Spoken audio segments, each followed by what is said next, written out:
Rubén Ahmed recopilando. Yo desde hace 2 años abrí este canal con una propuesta que era simplemente querer llegar a momentos que impactaran y que yo sé que le voy a sacar mucho provecho y ustedes también con la información que quisiera proveerles. Hace 2 años ocurrió el evento del colapso del radiotelescopio en Arecibo y tuve la suerte de entrevistar a Neil deGrasse, pero todavía siento que hay que actualizar qué es lo que está pasando, qué está pasando con los fondos, en qué estatus estamos. Pues llegué aquí y me dieron la bienvenida al museo, que ya está abierto. Pueden, a través de la página naic.com,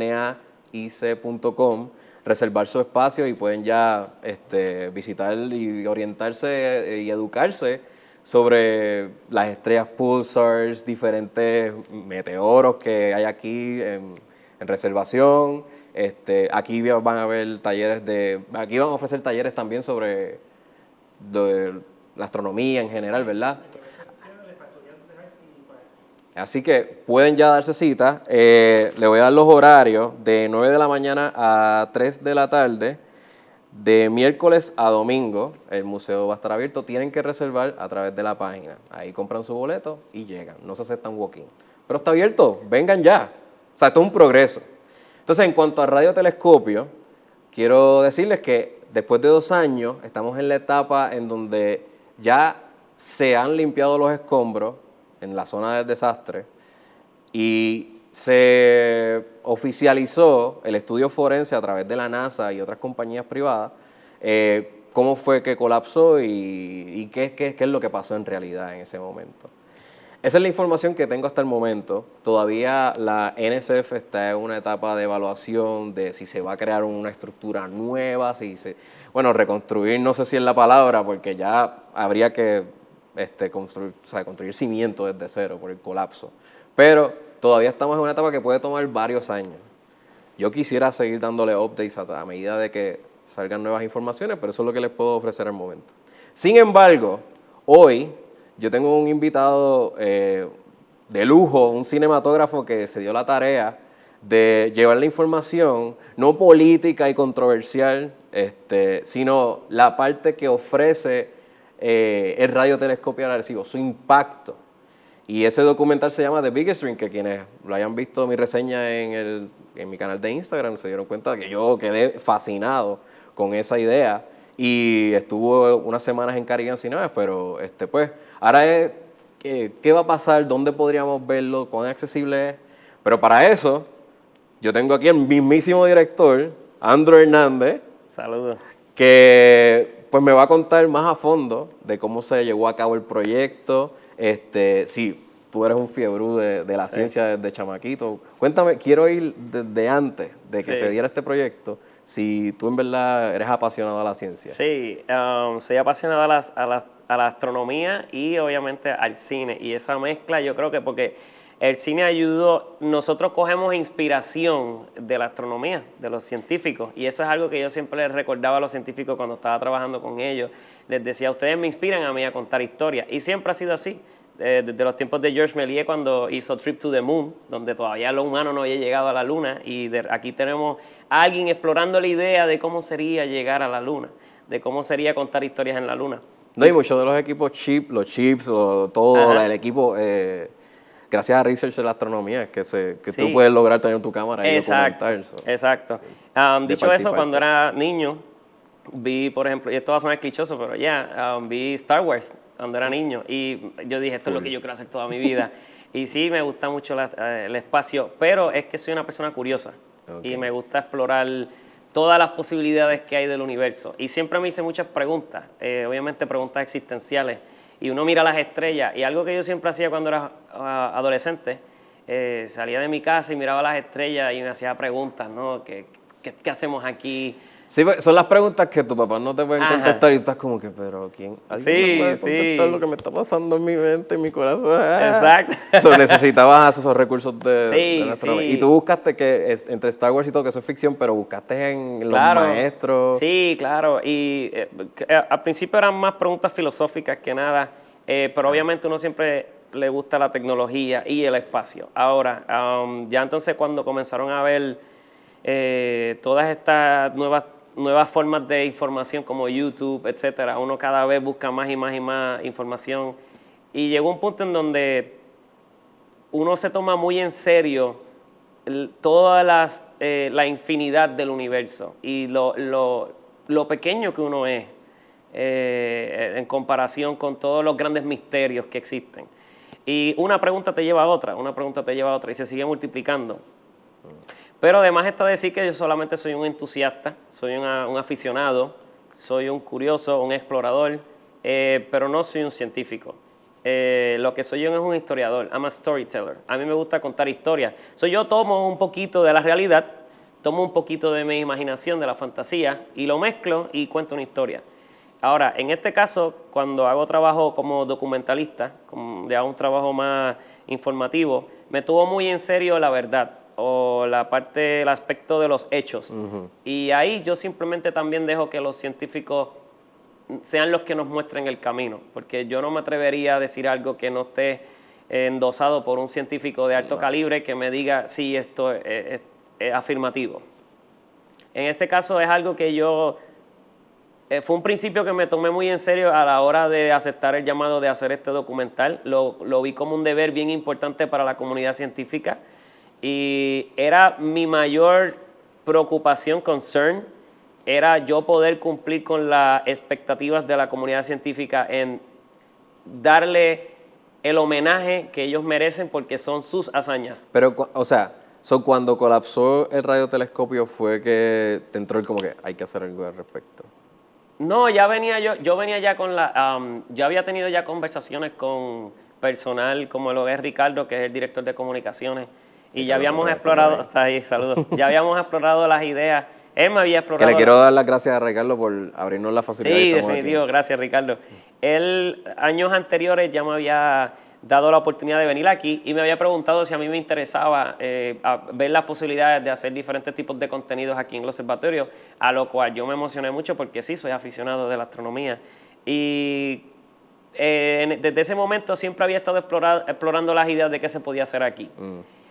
Dicho eso, hubo un momento un poquito de silencio donde no nos habíamos comunicado mucho porque yo estaba haciendo otros tipos de proyectos, porque no todos los días se te da la oportunidad de hacer un proyecto que tenga que ver con el espacio, mucho menos en la rama mía de la cinematografía, donde pensar en hacer un proyecto que tenga que ver con la astronomía o el espacio requiere grandes recursos o grandes fuentes de conocimiento que yo actualmente no tenía acceso. Simplemente yo soy de los que creo en que uno no escoge los proyectos te escogen a ti. Como quiera, yo siempre pues quedé aficionado con el radar. Yo lo había visto ya cuando estuvo montado. Para empezar, cuando niño había venido, y en mi familia es un legado muy importante, pues mi abuelo trabajó en la construcción de este radar. Sí. Yo no sabía eso. Sí, toda la familia de parte de mi papá es de Arecibo.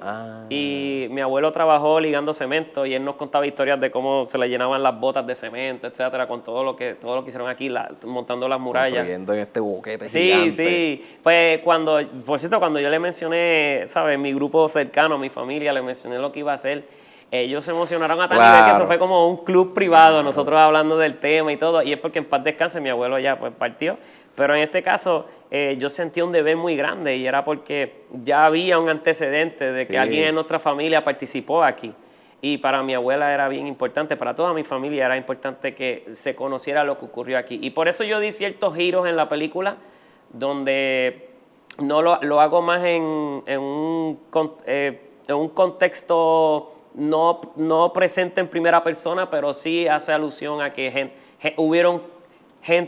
hubo gente que trabajó aquí en la construcción, y es una contribución bien importante también. Wow, no sabía que era un sentimiento familiar. Sí. Ya hay muchas emociones encontradas, no solamente que me apasiona la astronomía, sino que también es un deber familiar, es un legado que yo también sentía que tenía que hacer mi parte y darle punto final a lo que mi abuelo empezó. Eso es algo más personal también. Ok. ¿Cómo tú entras entonces a que se empiece ya a formar la construcción del documental de The Biggest Dream? Pues como te mencioné, se habían dado unos diálogos pero no habíamos llegado a nada. ¿Desde qué año? Porque esto salió en 2020. Sí, no, pero sí, 2021. 2021 salió el documental. Sí, 2021. 2021. Pero ¿Y tú estabas empezando desde...? Sí, habíamos tenido diálogo ya como desde el 2018, por ahí, no sé, Ricardo. Sí, como el 2000. Desde antes de que se cayera. Sí, desde mucho antes que se cayera. Nosotros no estábamos sentados esperando que se cayera. No. O sea, pero ya nos conocíamos. Y actually, yo realmente, yo soy un cinematógrafo, yo lo que hace como 10 o 8 o 9 años atrás, yo hice un cortometraje cuando estaba comenzando mi carrera. Y lo empecé a llevar a diferentes lugares de la isla y recuerdo que una señora de edad me invitó a un teatro, lo llevé, presenté el cortometraje y ahí fue que conocí a Ricardo. Esto tiene un efecto butterfly effect, donde, qué sé yo, 10 años después casi, entonces terminé haciendo el proyecto que Ricardo me presentó. Que también en ese sentido uno se siente bien afortunado, ¿no? De que yo por lo menos en el universo, viendo cómo funcionan todas las leyes yo siento que todos corremos, no todos corremos la misma suerte, ¿no? Y yo no me siento que yo me he ganado suficiente todos los proyectos que yo hago. Yo me siento bien afortunado o bendecido, no importa de qué manera lo vea. Yo siento que... ¿Que no te has ganado qué? Las oportunidades que la vida me ha dado. Que no las merece. Ajá, que no las merezco. Yo siento que me siento bien especial el hecho de que tuve esta gran oportunidad. Y no la quise dejar pasar porque es un deber mío cumplir. Yo tenía muy claro mi meta y mi meta era cumplir con el deber que se me puso en las manos. Y hacer lo mejor posible dentro de mis capacidades y recursos. Y sí, lo tomé bien en serio por esa situación, porque es una oportunidad que entiendo que es muy especial e importante. Ok, pero yo sé cuánto significa y el impacto que causó en ti. Sí. Pero eso tiene un trayecto, que es la producción del documental. Y yo quisiera que me adentraras a qué retos, cómo el research para hacer las preguntas, porque me estabas diciendo que es un tema bien denso, bien complicado. Sí, es bien denso. ¿Qué acudiste? Vi que grabaron aquí en los predios del observatorio. ¿Cuál fue tu impacto cuando viste el desastre y todo eso? O sea, llévame como directora. Sí, te voy a llevar por la aventura, desde el día 1. Bueno, cuando caí el radar, fue un momento fue una tragedia para mucha gente, incluyendo para mí, que ya había visitado las facilidades.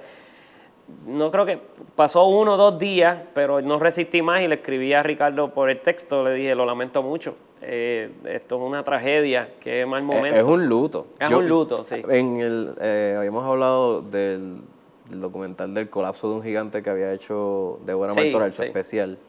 Y cuando yo escuchaba a los ingenieros hablar de el estruendo, de ese dolor que sentía, muchos hasta lloraron en ese reportaje, y yo dije como que, eso es bien impactante. Entonces, cuando yo entré hoy, y a 2 años todavía tú ves toda la zapata destruida, es como ver, ir a un funeral, se siente ese aire y la energía de wow. Sí. Y entendí y empaticé más todavía con esos ingenieros que estuvieron ese día que escucharon. No ingenieros nada más, era todo, porque incluso hasta, como dije, hasta mi familia, mi abuelita lloró, ¿sabes? Y mucha gente... Y empleados retirados. Empleados retirados, gente de la comunidad regular, un montón de gente me dijo, cuando vieron la película, muchos maestros incluso de ciencia, maestras, gente que me hablaba, gente normal, promedio, me decía, yo lloré cuando vi la noticia, ¿sabes? Era algo, ¿por qué? Porque había un sentido de pertenencia tanto cultural como aspecto científico, ¿no? De que sabíamos que esto era algo que nos pertenecía en el sentido de nuestra identidad. Por lo menos aquí en Puerto Rico y fuera de Puerto Rico también, gente compartió el mismo sentimiento. Ahora, en este caso, pues yo simplemente me encontraba que yo no sentía qué podía hacer para ayudar, me sentía como que... incapaz de poder hacer algo que podría ayudar. ¿Qué puedo hacer? Yo no... No, yo he aprendido que cada cual desde su trinchera hace patria, cultura, como tú le quieras llamar. Claro. Si tu especialidad es contar la historia. Exacto. Esa es la mejor manera de ofrecer una ayuda. Pues llegó un momento en donde yo le dije obviamente uno como historiador es imposible no pensar en eso, porque como acabaste de decir, pues eso es lo que yo hago. Y en un momento le comenté a mi esposa y le dije, ahora sí hay una historia completa. O sea, la historia está ahí, porque uno como historiador, uno rápido piensa en principio, medio y fin. Eso es todo lo que hacemos, contar una historia que tenga principio, medio y fin. El problema es que al final, si yo fuese a contarlo en ese, que yo voy a explicarlo ahorita, que no lo hice así, pero si lo fuese a contar en ese contexto histórico, cronológico, fuese un final triste, fuese un final trágico, y no era lo que yo quería hacer, pero sigue siendo una historia importante. So, era algo un poquito contradictorio, como de que, wow, ahora sí hay una historia completa, el problema es que no es la que queremos contar. Entonces, pero lo pensé ya y lo dejé así por esa misma razón. Yo no quería decir, sí, dale, voy a contarlo ahora. Y ahí hiciste el flip Sí. a darle el giro más educativo. Exacto, sí, porque es que ese no es mi estilo. Yo por lo menos, en el caso mío, bien mío, yo soy un cineasta que mi voz es inspirar. A mí me encanta inspirar y lo puedes ver en todas mis producciones. Si viste The Big String, que sé que la viste, Sí. pero para los que la vean, pues van a ver que ese es mi estilo. Y así siempre he sido, pero fue un poquito como que, pero ¿cómo lo voy a hacer? Pero cuando Ricardo le escribí mi pésame, me respondió simplemente con algo, me dijo, me gustaría que el legado del observatorio no quede aquí, me gustaría que se cuente en una película, en un video. Y yo ya lo había pensado, le dije, yo lo pensé, vamos a hacerlo. Y ahí Ricardo me dijo, pero mira, ¿sabes? Estamos en un momento difícil, un estado de emergencia, un momento icónico, no podemos financiar ese proyecto. Y yo, no te preocupes, hacemos un video de 10 minutos. Hacemos un video de 10 minutos y nos reunimos, me dejas saber. Se reunieron conmigo grandes líderes y cuando digo líderes me refiero a en calidad de personas, que son tremendas personas. Se reunieron conmigo y me hicieron el acercamiento y me pidieron el favor, lo cual yo lo recibí de nuevo como un llamado, como que sí, esta es mi forma de poder contribuir a la causa que ocurrió aquí de esta tragedia. Acepté y rápido empecé a explorar ideas, pero ellos les encantó la idea de que fuera 10 minutos, a mí no. Y yo fui quien di la idea, porque yo tengo mis recursos, lo que pasa es que yo sé que no hay financiamiento y yo quiero maximizar mis recursos. En este punto estabas tú solo. Sí. No tenías un crew ni nada. Era yo y ellos en la llamada, en una videollamada. Y yo empecé a explorar mis ideas, bueno, yo y mi esposa. Yo empecé a explorar las ideas de qué historia yo puedo contar y si 10 minutos le hace justicia. Entonces ella era como que, ya entre 10 minutos, yo sé que yo soy capaz de más, es como una cuestión de que no quiero gastar mis recursos en algo que no tengo cómo financiarlo. Y hasta dónde yo puedo llegar. Y tú tienes que trabajar y sacar sí. Tiempo, eso es un problema. Sí, y llegó un punto en donde lo exploré, pero no lo soltaba y es que esto es enorme. Y cada vez lo veía más enorme porque lo veía en las noticias y seguía y yo, mano, la gente ni sabe que ellos me hicieron este acercamiento y yo viendo las noticias y decir, o sea, esto fue como a 2 días de haberse caído el radar, ¿entiendes? Que ya yo estaba pensando en esto. Y se lo mencioné a mi esposa y ella me decía, pues no sé, yo te sigo, tú sabes, vamos a hacer lo que tú entiendas que es lo mejor para el observatorio de Arecibo. Lo que hice fue que le di una llamada a mi cinematógrafo, ese es el rol, para los que no sepan, del genio que está detrás de la cámara. Mi trabajo es dirigir y contar la historia. Y le dije, ¿qué quieres hacer de esto? ¿Quieres que te pague? ¿Quieres hacerlo de voluntario? ¿Qué quieres que esto sea? Y él me dijo, dile al observatorio de Arecibo que me consigan la cámara y yo hago mi parte. Y yo dije, eso, una cámara, ¿verdad? Está bien. Y tú dijiste, pero no son 10 minutos. Sí, no, le dije, no le dije nada todavía. Le dije, ok, voy a buscar la cámara a ver qué pasa. ¿Qué es lo peor que puede pasar? Okay. La coticé y le di el numerito a Ricardo y le dije, mira, no nos paguen. Si aparece algún dinero, esto es lo que queremos. Una cámara. Se alquila, se renta. Y él me dijo, mira, ahora mismo no hay fondo para eso. Yo, está bien, si aparece. La cosa fue que como 3 o 4 días después me llamó y me dijo, mira, alguien donó el financiamiento del alquiler de la cámara. Y ahí sí que se puso todo en juego. Porque nos metimos en un lío. Yo dije, anda, yo arrojé esta bombita y explotó. ¿Y ahora qué voy a hacer? Porque yo no voy a tener en este caso una Alexa Mini, que es una cámara muy, muy buena para filmar una película.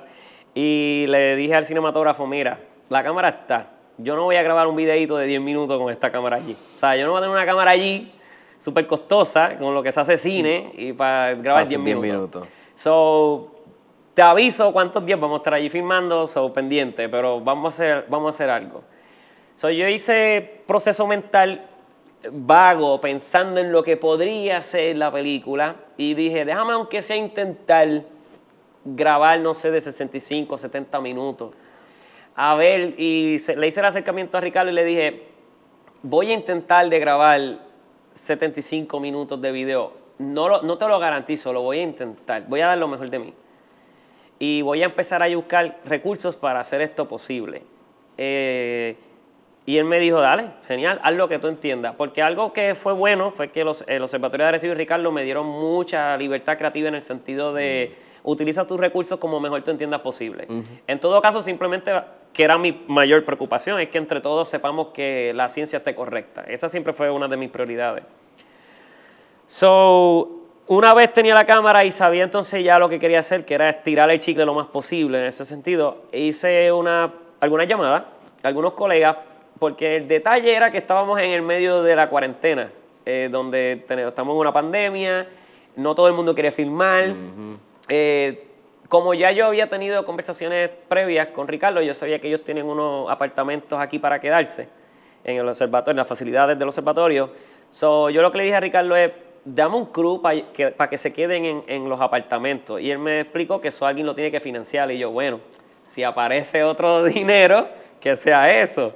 Y así fue, me llamó 1 o 2 días después y me dijo, apareció otro donador y alguien va a financiar los apartamentos. Y yo, ok, pues me deja que 15 personas por lo menos se queden por cuestiones de que no podíamos haber mucho crew aquí por las cuestiones de la cuarentena y los procesos de distanciamiento, etcétera. So, llegamos como que a un promedio de tener 15 personas entre él y yo. Y yo dije, está bien, es súper retante porque para un proyecto así de ambicioso yo tengo como 30, 40 personas para nada más la filmación. Hizo poquito. Pero vamos a intentarlo, ¿por qué no? So, llamé a algunos de mis compañeros de la industria de cine, porque eso es a lo que yo me dedico. Tengo otros proyectos, ¿no? Este es el que me escogió en este momento histórico, que no lo vi venir jamás. Mucho menos en el momento en que estaba, que era en diciembre. O sea, yo estaba en las vacaciones. Y dije, ok, mira, llamé a algunos de mis otros productores amigos míos que tienen grandes recursos de equipo cinematográfico y le dije, mira, estoy haciendo la película del Observatorio de Arecibo, ¿te montas o no te montas? O sea, no le di ni mucha explicación porque era como eso te iba a preguntar, ¿cómo tú convenciste a ese crew? Esa es la cosa, que algo que aprendí, y eso fue lo que me dio más gasolina, era que me di cuenta que yo nada más mencionaba el Observatorio de Arecibo en ese momento histórico y todo el mundo quería estar. Nadie quería perderse de esto. Y yo dije, ok, tengo que ser bien específico a quién voy a contratar porque tengo un número específico de gente. So, todo el que se monte tiene que contribuir algo significativo. Claro. Y tienen que saber la causa que es y que es de voluntario.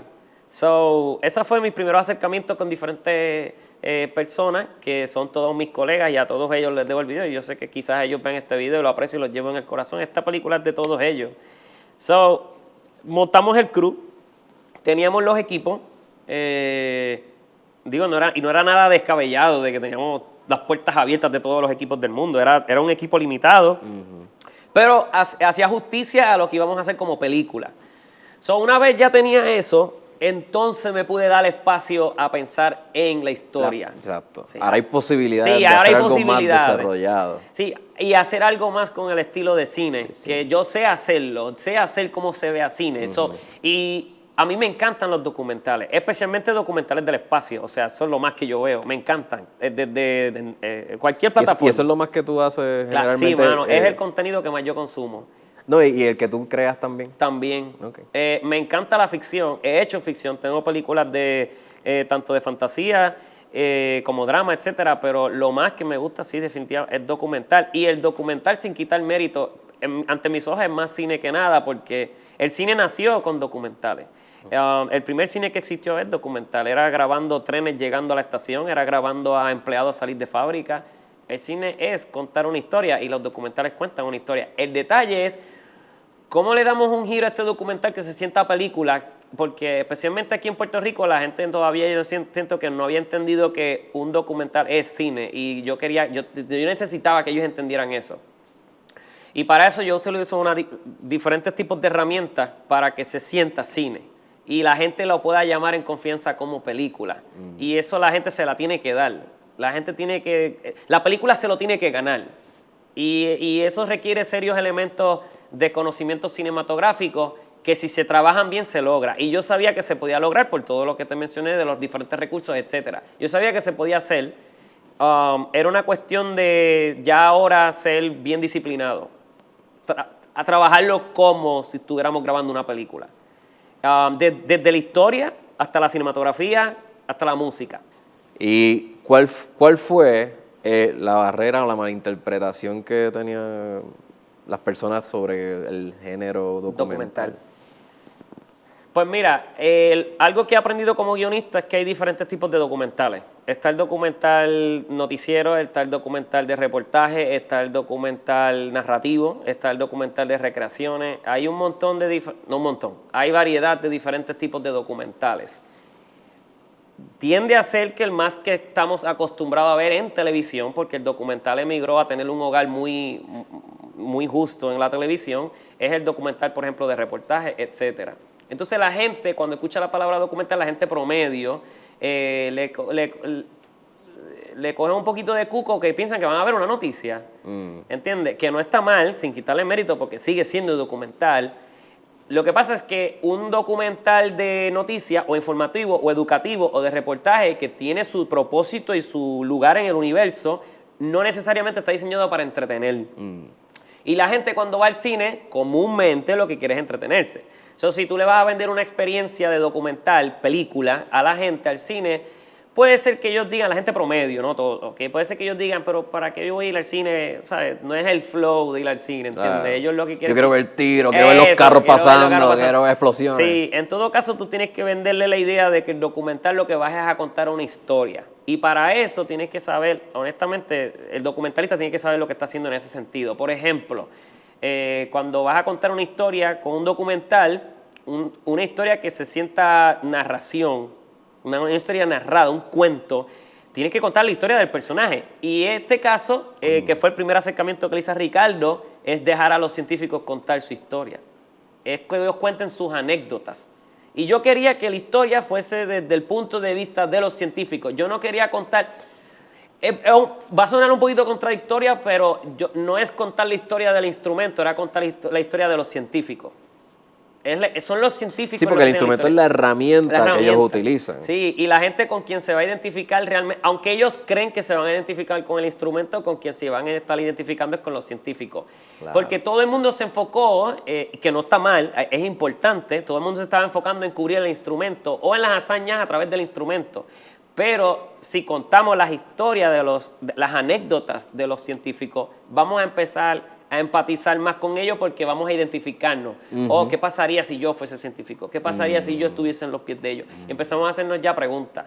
Y ese fue el approach, el punto de giro que le di narrativo, para que se sintiera ficción, entre otras cosas. Por ejemplo, en ficción está lo que para que se sintiera ficción, eso es como que, bueno, ustedes son unos personajes de la vida real. Literalmente. Tú los convertiste en personajes. Yo los convertí en personajes. Yo los traté en el sentido narrativo como personajes. Yo escogí los entrevistadores como personajes. El sabio mentor, como lo viste en el primer acto. Sí, el que llevó toda la mecánica. Exacto. Y tenía los diferentes protagonistas, el antagonista, etcétera.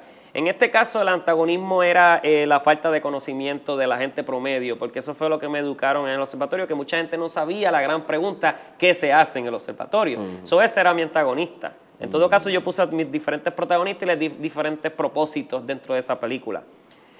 Otro punto de giro que uno le da para hacerlo narrativo, por ejemplo, y me encanta porque nunca había tenido la oportunidad de hablar de esto, así que gracias, porque esto es más mi parte académica como profesor hablando aquí también. Y el género documental, no, como tú dices, no se habla de él, como que es un reportaje. Es un reportaje. Y ahí pero está interesante que sí creas un tipo de ficción para catch. Y para que la gente se la dé como película. Sí. Es que es bien importante porque se lo tiene que ganar. Y hasta donde yo sé, y no fue que yo me apunté para que esto fuera la primera vez, no lo había visto. Por ejemplo, sí lo he visto en documentales en Netflix, etcétera.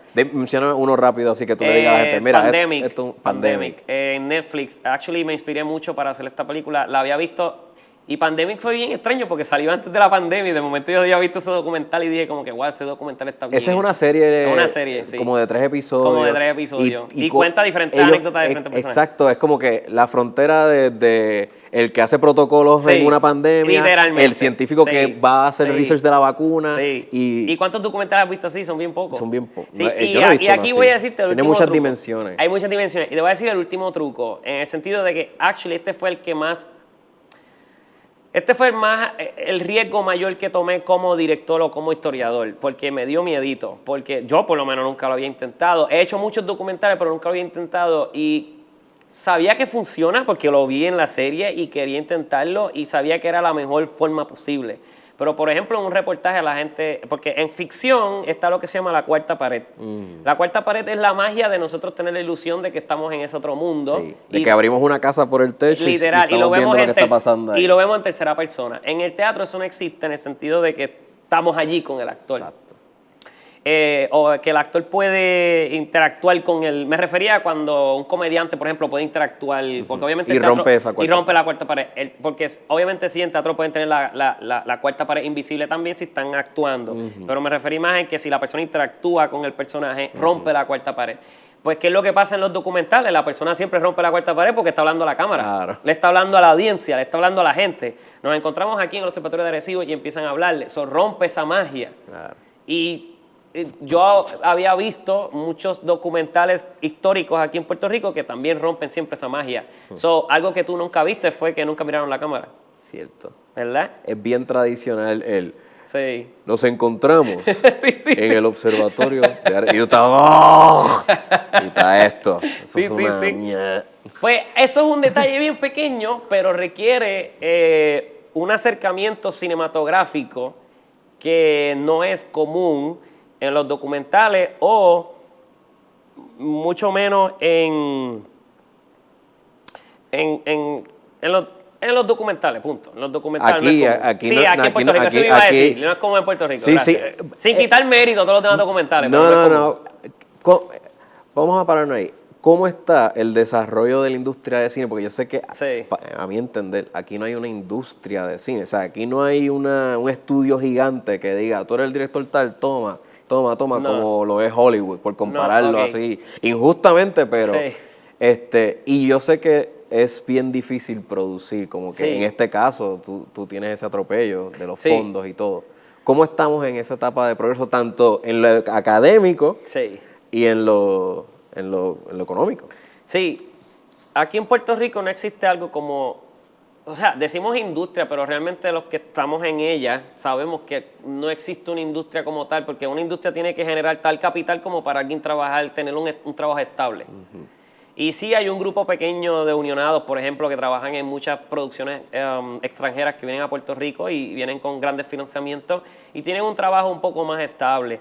Dicho eso, por lo menos con películas meramente que se hagan aquí, producidas aquí, nada que ver. I mean, yo todavía no tengo la capacidad financiera de hacer, qué sé yo, 5 películas al año, no va a pasar.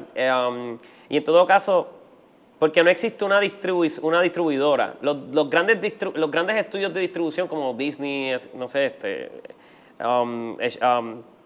Lionsgate, todos estos grandes distribuidores, ellos sí van a financiar un significativo número de películas anuales donde van a poder entrar en discusión de ventas, de transacciones con exhibidoras como los cines. Nosotros no. Yo lo que voy es con mi peliculita y se la presento al cine sin ningún intermediario y le digo, aquí está la película. Pero creo que es que también ellos ya reconocen una fórmula que funciona. Ah, sí, también. Y no sé si es que aquí es que no se ha logrado cuajar esa fórmula que funcione a ese nivel. Sí, ahí tiene que haber potencial de mercado, porque esto es un negocio y es oferta y demanda. Y no hay mucha demanda para contenido. Ahora está habiendo más demanda para contenido producido en Latinoamérica. Dicho eso, esta película rompe muchas diferentes reglas del juego, porque esta película tiene un potencial internacional. No necesariamente... Y lo tiene local también en calidad educativa y en calidad de que hay mucha nostalgia y nosotros sentimos una gran pertenencia cultural, pero internacionalmente también tiene un potencial en la comunidad científica. Y eso abre muchas puertas porque podemos entrar en conversaciones de jugar en grandes ligas como películas que cumplen con esas expectativas de marketing, ¿no? De venderla, de entrarle a otros mercados. Una barrera enorme, que es la que estaba mencionando nuestro compañero Ricardo, es la barrera del idioma, por ejemplo. Que eso de por sí es un universo de conversación que podríamos tener, pero la película, por lo que viste, es como un 85% en inglés. Which, yo ni siquiera tenía mucho que decir ahí porque es que todos los científicos hablan inglés. Lo que yo sí quise hacer... Y los científicos que hacen research aquí es porque tienen que hablar inglés porque es el middle ground. Porque no todos son americanos, hay unos que son de Europa. Sí, la pregunta es cómo el cine de nosotros podría viajar fronteras. Y esa contestación casi nadie la tiene, esa es la gran pregunta de si es que hay un gatekeeper que no permite que películas, que el idioma viaje, pero otros medios sí viajan, otros idiomas. Por ejemplo, las novelas viajan, la música viaja. Sí. Pero el cine nunca ha logrado romper esa barrera significativamente. Yo creo que un breakthrough fue hace poco con la película coreana. Sí. Parasite. Y ¿sabes? Que no es tan solo nosotros de habla hispana o puertorriqueño. No, o sea, hay Squid Games.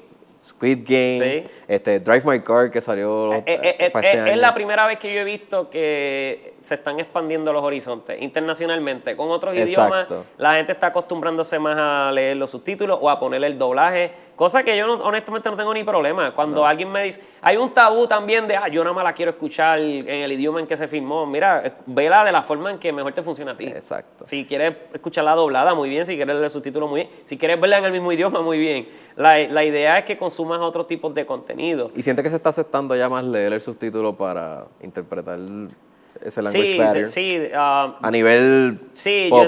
Exacto. A nivel, ¿sabes? Cultura popular, ¿no? Estamos viendo, como dijimos, Parasite, Squid Games, entre otros. Y es porque tienen que haber foros como la Academia de los Oscars para que le digan, miren, esto es bueno también. Sí, esto es bueno también. So, maybe, no sé si acá debe haber como un foro para decirle a la gente, miren. Claro, yo creo que es que tiene que empezar con nosotros mismos y ese es el detalle, que también si hablamos de aquí de Puerto Rico, estoy hablando en este contexto, el puertorriqueño cuando mira el cine tiene unos tabús bien viejos, unos prejuicios que son antiguos y primitivos de que el cine de Puerto Rico no sirve. Eso pasó hace, qué sé yo, eso era cuando yo era niño. Ya cuando yo voy al cine y veo películas puertorriqueñas, son películas de alto valor cinematográfico. Queda en ellos escoger entre si ven Spider-Man o ven The Biggest Dream. Que, by the way... Que esa es otra, las competencias aquí son con Hollywood. Es que es competitivo. Y es lo que pasa, que el consumidor puertorriqueño tiene unas expectativas bien altas. Las expectativas de ellos son Hollywood. Y entonces, millones. Y yo nunca voy a competir con esas... Yo no quiero ser como Hollywood. Yo produzco mi propio contenido con nuestra propia voz. Y nosotros producimos de Puerto Rico hacia el mundo. Claro. Yo quiero exportar mi contenido. Esa es la cosa. Yo no considero industria en Puerto Rico. Yo considero industria en Puerto Rico los cineastas que hacemos cine... Oye, y sin quitarle mérito, hay muchos colegas que trabajan fuerte para películas extranjeras y eso también es industria y eso vale. Sí. Pero, ¿quién me va a dar trabajo a mí que quiero contar una historia? Que quiero producir, que quiero hacer películas aquí, que quiero hacer lo mío aquí. Esa es la gran pregunta también. Y se convierte obviamente en un tema político que no voy a entrar, pero eso es lo que yo hago. Yo lo que hago es contar historias y yo quiero contar historias que salgan de Puerto Rico hacia el mundo.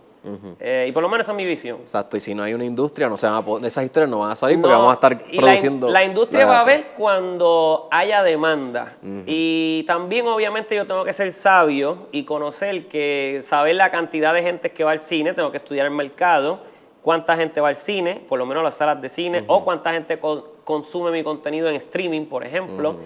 La cosa es que sí, las plataformas de streaming, porque todo se ha movido para streaming, las plataformas de streaming, en cierto sentido, sí son los gatekeepers. O sea, ellos son los que tienen el control de qué contenido quieren exponer. Ahora está habiendo mucho interés porque hay demanda de contenido latino. Sí.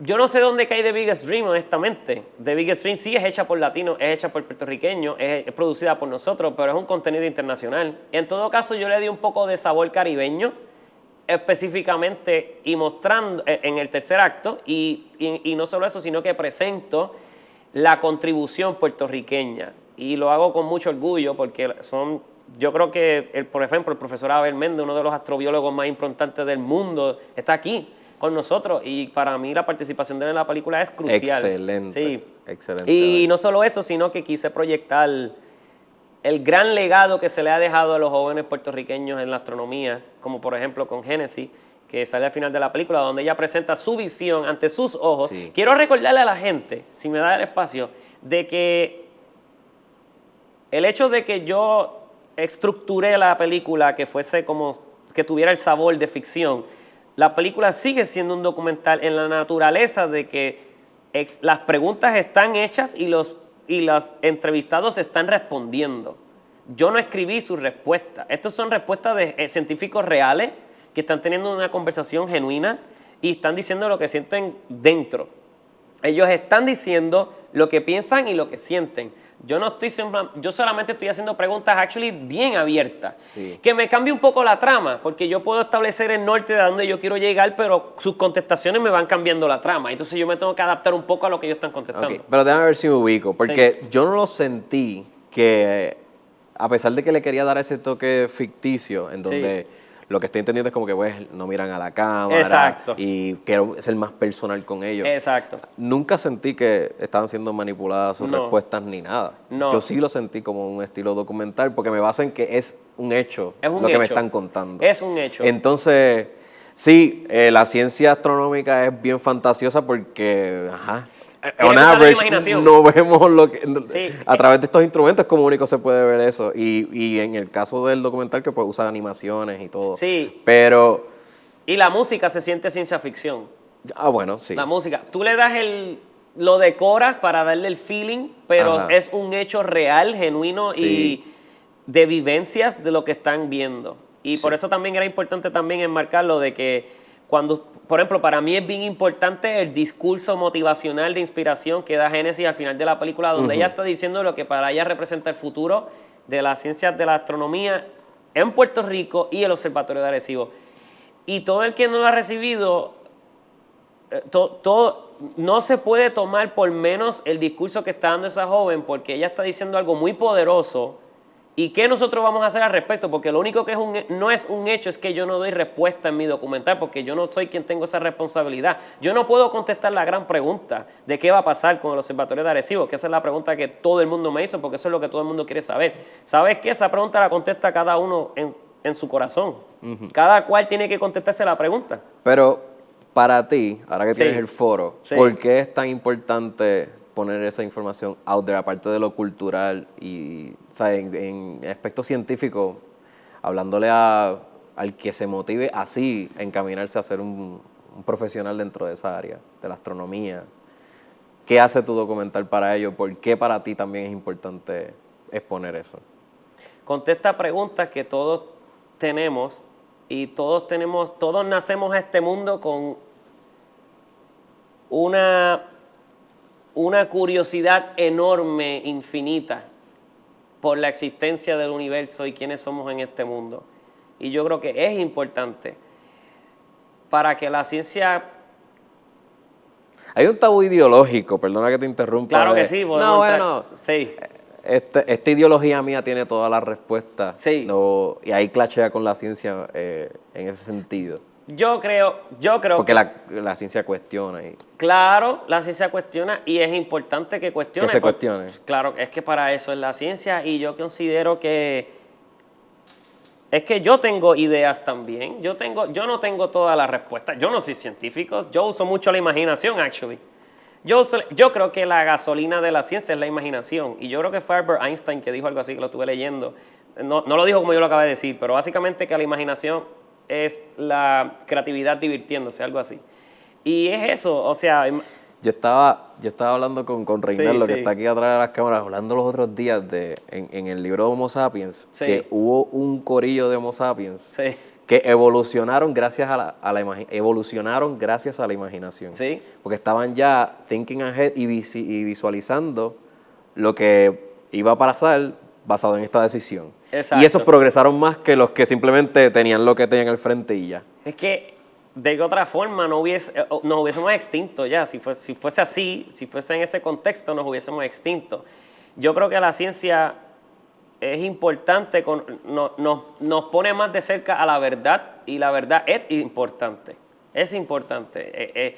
Es importante que conozcamos la verdad, por ejemplo, que hubiésemos hecho si nunca hubiésemos descubierto que el planeta era redondo, por ejemplo, por decir algo, ¿entiendes? Es importante conocer dónde estamos en el universo. Y no solo eso, para la medicina, por ejemplo, es bien importante. ¿Cómo vamos a seguir haciendo mejores descubrimientos de medicina para mejorar nuestras condiciones de salud, etcétera, etcétera? Sí, los MRI, los X-ray, sí, todo eso es gracias a este tipo de proyectos. Y ahora mismo la astrobiología, cuando estudian la ciencia en otros planetas, ellos también estudian posibles otras mejores condiciones de vida para nosotros, etcétera, etcétera. Yo creo que es importante, me parece que el documental lo que le recuerda a la gente es lo importante que fue el Observatorio de Arecibo descubriendo tales hazañas. Por ejemplo, aquí se descubrió, se afirmó la teoría de Albert Einstein, por ejemplo, y ganaron un premio Nobel. Eso para mí es súper outstanding. Wow, esto para mí es súper importante. Y todavía queda mucho más por explorar, el universo es infinito, o sea, hay mucho por explorar. Y en todo caso, lo que yo quería hacer era darle un espacio, una voz a los científicos. Exacto. Porque, sí, ya veo por dónde me quería llevar y es verdad, y es tan importante. Algo que yo les decía a los científicos cuando los entrevistaba, les decía, este es tu momento. Este es tu micrófono. Yo solo soy un historiador. Yo estoy inspirado por tu trabajo. Yo lo que quiero es que todos sepan lo inspirante que es lo que tú haces. Una de las cosas que me llamó mucho la atención, que es un giro bien bueno para que la gente que piensa que la astronomía es solamente observar las estrellas y ya, es como que, mira, un biólogo puede estudiar la biología astronómica. O sea, no simplemente, si no te gusta tanto observar black holes y eso, pues estudia la vida, que maybe encuentres algún día allá afuera, no sé. Eso está en veremos. Así es. También es darle esa perspectiva de que no todo es simplemente observar las yo estrellas. considero la astrobiología un tema hasta filosófico. Sí. Actually, a mí me ayudó mucho a explorar mis pensamientos humanos, por ejemplo, y explorar hasta, no sé, cómo yo encuentro dónde está mi espiritualidad o mi biología o mi construcción social o mi imaginación. Son tantas cosas, mi forma de pensar política, todo a través de la astrobiología, porque es que te hace pensar, te obliga a pensar, y hay que tomar riesgos para pensar, y la ciencia es tomar riesgos, es hacer muchas pruebas y error para descubrir cuál es la verdad. Quiero ir ya cerrando, porque ya llevamos casi una hora y se ha ido demasiado rápido. Ha estado súper interesante la conversación, pero ahorita estábamos hablando de que tú le habías preguntado a Abel como que cuál sería ese momento mágico para ti descubrir a través de tus estudios. ¿Cuál sería ese momento mágico para ti que te revele la ciencia o la astronomía? La conciencia.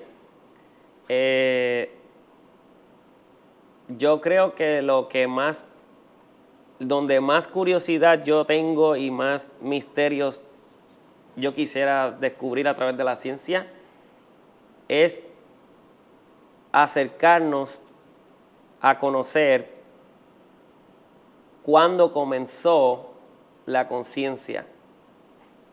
Para mí eso es lo más importante, porque la conciencia es la que es capaz de que el humano haga los mayores actos de progreso, como raza. Y aquí voy. Perdón. No, y sé muy bien que lo tengo en la punta de la lengua.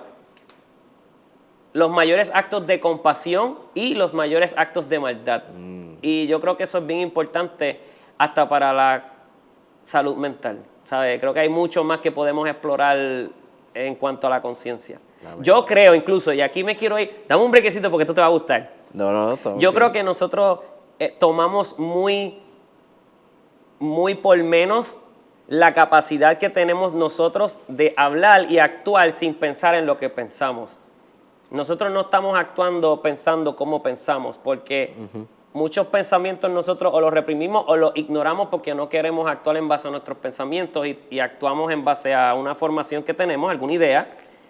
Y hay mucho que explorar, hay muchas contestaciones biológicas en cómo pensamos, porque tenemos pensamientos primitivos de la misma vida, de la misma biología en cómo actuamos, y yo creo que hay mucho que aprender y estudiar. Brutal.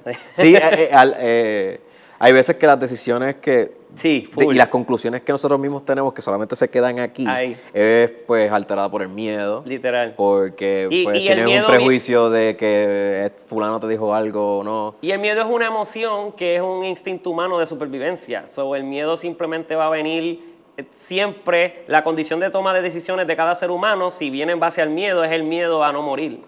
Porque eso es todo lo que tenemos. Y yo experimenté ese miedo bien brutal. ¿Cómo? Una crisis emocional donde, y actually esta es la primera vez que lo digo en cámara, así que you go ahead. Pero básicamente cuando tú sufres una crisis emocional, exploras lo que es el miedo a la muerte. Y tú nunca lo has pensado porque muchos de nosotros nos criamos en una sociedad donde aprendemos a ignorar el miedo a la muerte constantemente. Hasta que descubrí que ese switch ya por lo menos a mí no me funciona. So, ya yo estoy muy consciente que estoy vivo y que en cualquier momento el corazón va a dejar de latir. La pregunta ¿Tuviste es... un shock, un Sí. momento en donde estuviste Sí. cerca de la muerte? En mi mente, En tu mente. ¿te ¿Te dio una crisis existencial? Sí, existencial. Por eso ves que me encanta tanto la astrobiología. Bello. Porque ahí encuentro contestaciones existenciales. Y siento que... Yo estaba ahí, a mí me Sí. ha dado... Bueno, cuando yo vi Cosmos por primera sí, vez sí, y sí. entendí lo Sí. pequeño que somos, o sea, no hay manera de que no te dé ¿No? un poco de ese tucu. Incluso estas cosas las he hablado con el profesor Abel Méndez, me encanta entrar en estos temas con él, porque él me entiende, ¿sabes? Yo hablo con él y él me entiende. Tomo un científico que entienda mis curiosidades existenciales del universo. Es brutal porque partiendo de eso, y es que tú tomas a la rienda de estos proyectos así Sí. y te satisface porque con todo el sacrificio que conlleva, después ves el resultado y estamos aquí hablando de eso, mano. Sí, y nada, para darte punto final a la película, ya ves cómo sí es algo que yo lo aprecio mucho. Te puedo definir toda la experiencia de la película en una palabra: especial.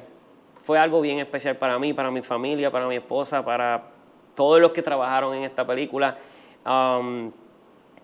Fue un momento donde lo aprecio y lo llevo en el corazón y nunca lo voy a olvidar. Yo noté el esfuerzo que hay detrás de ese documental. Sí, gracias. Todos los que en el documental Está cabrón. trabajan, al final, obviamente empezamos unos 15 gatitos, como decimos en Puerto Rico, y terminamos siendo unas 300 personas que trabajaron, ya sea desde que pusieron un granito de arena hasta gente que dio grandes horas de trabajo y contribuciones enormes. No importa, todo lo que se puso con mucha pasión. Y fue voluntariado todo. Todo el fue mundo. voluntario, todo, nadie, absolutamente nadie ganó ni un solo centavo de esto. Y es porque, y fuese, no sabría igual si hubiese sido, a mí me encantó tanto que fue así, porque yo pude ver lo que los seres humanos son capaces de hacer cuando hay una causa, cuando hay una buena causa y una pasión. Y los seres humanos son capaces de, qué sé yo, de construir pirámides, ¿no? ¿Se entiende? ¿Sabes? Somos capaces de hacer grandes esfuerzos, en este caso por una causa que era importante, y lo pudimos ver con dejándole el legado del radar a nuevas futuras generaciones, que era siempre mi meta. Cuando yo me sentí que cumplí con mi meta, cuando una maestra random me envió una foto, y te la puedo enviar después si la quieres presentar. Sí. Me envió una foto de su salón de clase, sus estudiantes viendo el tráiler de la película en un televisor. Se me dio, ya, yo cumplí, ya yo puedo dormir en paz. Esto era lo que tanto yo quería. Y ha llegado a más. Sí, claro, ya ahora ha cruzado fronteras, ahora va a ir a otros países. La película se va a estar presentando en Málaga, creo que es, ¿verdad? Málaga, en España, el 4 de mayo, correcto. Y se va a estar presentando en Florida. Y obviamente ya hay conversaciones para hacer distribuciones en plataformas de streaming. Y lo más importante, que es eventualmente lo que yo sé que va a ocurrir, es que esta película va a terminar siendo... Esto fue lo que me dijo esa misma maestra. En Puerto Rico, de hecho, en Cabo Rojo. Sí, en Cabo Rojo la pueden ver. Pueden verlo. Si quieren tirarse el road Sí, trip sí. a Cabo Rojo y la gente de Cabo Rojo, Sí. pues ustedes son agraciados que tienen Esta eso. maestra me dijo algo que... Excelsius. Teatro Excelsius. Ese Es el sí. que- el teatro By the way, Excelsius. gracias por estar presentando la película allí. Esta maestra me dijo algo que me tomó por sorpresa porque no lo estaba esperando, no lo vi venir, yo nunca lo pensé así. Pero cuando ella me lo dijo, me abrió los ojos y me abrió la conciencia, los pensamientos. Dije, wow, esto es algo importante. que ya sabía que era, pero no sabía hasta qué magnitud hasta que ella me lo dijo. Ella me dijo, tú inmortalizaste la historia del Observatorio de Arecibo. Y yo, ¿a qué te refieres con inmortalizar? ¿Por qué dices esa palabra tan fuerte? Él me dice, es que yo le voy a presentar esta película a todos mis estudiantes generación por generación por generación. Y eso a mí me voló la mente. Es un resumen de todos los logros que se han hecho. Tienen que verlo porque se enfoca meramente en el descubrimiento, en la importancia y la aportación. Eso es lo que van a ver ahí.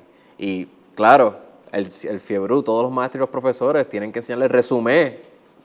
Tú hiciste el resumen digital ahí para que la gente vea cuán importante fue. Y sí, está cabrón. Gracias. La distribución, no podemos entrar en detalle Sí. en cuándo tú visualizas que se podría ya estar Yo distribuido. quisiera Porque que fuera este año. A mí siempre, a veces me escriben, mira, ¿dónde lo puedo ver? Yo quisiera que ya para verano ya estemos bien cerca de o la gente tenerlo, o estar cerca de la gente verlo, o las conversaciones estén bien calientes ya para que esto se dé. La que es bien difícil de determinar en las plataformas de streaming, porque obviamente hay mucho en juego, pero ya las conversaciones empezaron desde el año pasado. So, es algo que va a ocurrir. Pero la distribución de verano sería a través de ¿qué? ¿De salas de cine? Sí, exhibiciones exclusivas, exhibiciones especiales, no exclusivas, especiales, donde la van a poder ver en determinados, por ejemplo, festivales de cine, etcétera, porque se va a someter a festivales de cine. ¿Cuán complicado es distribuir por streaming, en términos generales? Súper. Por eso, ¿recuerda cuando dije que me siento bien afortunado? El hecho nada más de que distribuidores se hayan comunicado conmigo es la muestra de lo importante que fue esta película internacionalmente. Porque un distribuidor raramente te va a llamar. Son fenómenos que ocurren, ¿sabes? Es para que la gente sepa de que no es que no quieren, ni nada, Sí. es que hay mucho Mira, hay proceso. tanto contenido que se produce al año y yo no sé los números, porque yo no hago estadísticas ni nada, pero me atrevería a decir que solamente como el 4% son las que llegan a las plataformas de streaming. O sea, todo lo demás se pierde en la existencia del universo. Y es porque en las plataformas que tenemos ahora son internacionales. Sí. Y por ejemplo, si tuviésemos una plataforma local, Sí. maybe ahí No, y se que podría... y es que ellos siempre van a buscar, es un negocio, ellos siempre van a buscar oferta y demanda. Claro. O sea, van a buscar la mayor potencial de mercadeo que se pueda hacer con una película para maximizar las ganancias. Y eso puede ser hasta desde una película que tenga un niche, hasta una película que tenga una atracción popular enorme. Eso, ¿quién lo calcula? Pues estas grandes potencias distribuidoras, ¿no? Que tienen ya que se conocen todo el juego ya. Y así es que funciona, o sea, siempre el cine ha sido así, o sea, lo único que ahora está concentrado en estas plataformas de streaming, que desde que llegó la pandemia ya todos saben que, mira todas las que están naciendo ahora, Disney Plus, etcétera, y todo el mundo ahora está haciendo como que su propio conglomeración de películas exclusivas para que nadie las pueda ver en más ningún otro lugar más que ahí. Y hacen un tipo de curación, donde un cierto sentido de calidad cinematográfica solamente puede estar ahí, o ciertos temas, etcétera. Bella. Coño, Andrew, esto ha sido una súper buena conversación. Yo no quiero estirarlo. Podríamos estar aquí otra hora más por mí, pero yo sé que es mejor lo conciso. Estás bienvenido a este canal y podríamos tener otra conversación sobre otros temas, cualquier otra producción. Estuvo súper divertido hablar del insight de los documentales. Esperemos que sea pronto, que la distribución sea más en grande de esta gran historia del radiotelescopio. Y yo voy a seguir dándole más updates de lo que va aconteciendo a través de los meses o años. Gracias, Andrew. Dale una recomendación o unas últimas palabras que tú quisieras decirle primero a la gente. que si están bien interesados en la película y estar pendiente de la distribución y nos están viendo desde otros países, denle like a la página de la película que se llama The Biggest Dream. Yo creo que ese sería el medio más importante para estar alerta a lo que sucede con la película, así que denle like a esa página, estén pendientes. Y obviamente también darle like a la página del Observatorio de Arecibo. Lo que ocurra allá va a ocurrir acá. Exacto. Son dos páginas hermanas. ¿Cómo es, perdón? Facebook, Twitter e Instagram están las páginas del Observatorio de Arecibo, así que búsquenlo ahí también. En calidad de lo que es la causa de esta película, ¿cómo usted puede participar regando la voz? Hablando, diciendo que existe, diciendo que hay una película que cuenta el legado del Observatorio de Arecibo.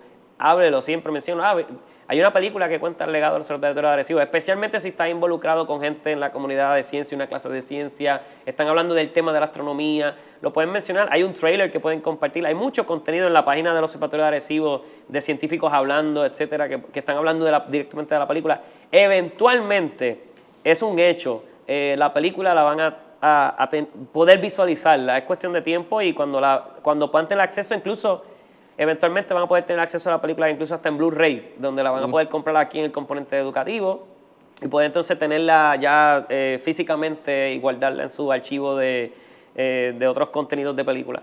Bello. Una recomendación rápido de un documental ahora mismo. Pandemic, ya lo dijiste. De un documental que no sea Pandemic, wow, me tomaste ahí fuera de base. Bueno, de una ficción también. Es Interstellar, Arrival. Qué difícil, mano. El sci-fi, o sea, me encanta. Eso, ya sí, dijiste esa, ahí. me fui. Bueno, recuerden que el museo está abierto, tienen que reservar a través de la página del observatorio, naic.com, .edu, y ahí reservan comprando la taquilla. Algo más, Ricardo, que quisiera anunciar. Así que, Andrew, gracias por la oportunidad. Sí. Por favor, me buscan en Andrew Hernández Film. Estoy en Facebook, estoy en YouTube, donde tengo videos que doy clases de cine. Exacto. Y estoy en Instagram, Andrew Hernández Film.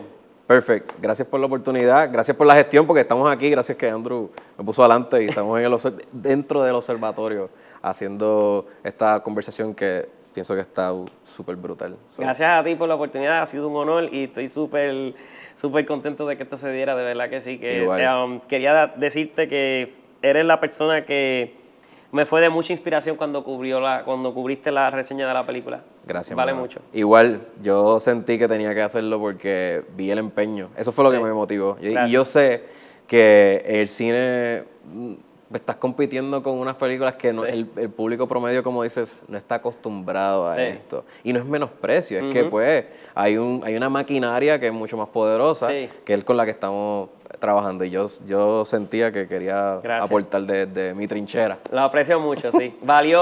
Bien valioso lo que hiciste. Gracias. Y ustedes pendientes que seguimos aquí. Cerrando sesión.